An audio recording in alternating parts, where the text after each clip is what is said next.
Hi, it's Jason at Sisson Auto. Wanted to go back under the hood and explain some vehicle financing, negative equity. So what is negative equity? How does it happen? How do we avoid it? So if we draw it out so we can see it, when we take a car loan out, we take the dollar amount that we finance, pay it off over a certain amount of terms. So say we're going over 84 months, we're paying our vehicle off at a steady rate every month. We just keep paying it down to eventually hit the zero mark.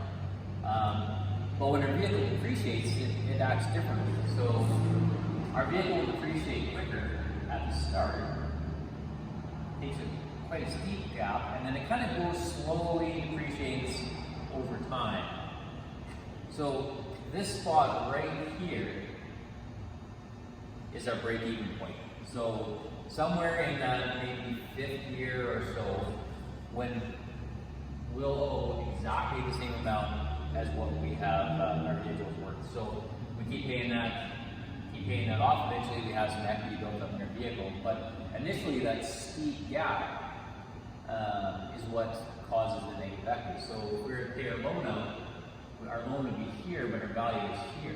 So, and a lot of times what people will do is they'll take this negative amount and we end up adding it on top of their loan. So now their loan is starting here, we're paying a loan off over the same amount of time.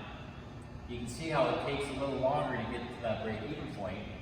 And again, if you trade that vehicle again in about 2 years, we have even more gap to look after.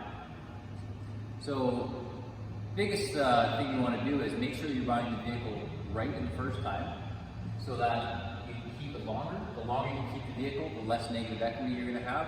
Now, if somebody comes up that you absolutely need, somebody has a set of triplets and they absolutely need a minivan and they can't fit them in their car anymore, not a big deal to do this once, but doing it the second time and the third time is where people get into financial trouble. So, again, buy the vehicle that you want the first time, do your research, make sure this is the one you love, try to keep it as long as possible, and you can avoid the negative equity.